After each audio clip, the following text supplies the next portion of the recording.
Vrednote krščanske demokracije so osnove tako Slovenske ljudske stranke, kakor tudi Nove Slovenije in splošno evropskih krščanskih demokratov. Leta 90 je ta grupacija, ki se je povezala okoli ljudi, ki so gojili te vrednote in jih na novo vnesli v slovenski prostor, odločilna za to, da je Slovenija danes samostojna, suverena država, članica najsodobnejših evropskih in svetovnih grupacij.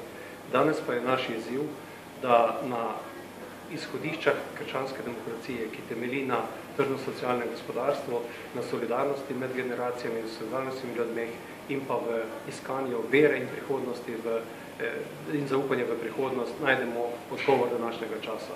Verjamem, da je to naš velik zahtevni izziv in to, o čemer govorimo, da je potrebno pozitivne sile povezati, je del tega početja, kar počnemo, se pravi, da tisti, ki verjamemo v prihodnost, ki verjamemo v krščanske vrednote, tudi zagotovimo slovenskemu narodu možnosti za njegov razvoj. Sodelovanje pa projektno in ne tako, kot je bilo recimo leta 2000. Je izkušnja od takrat, kako ne rečem, boleča?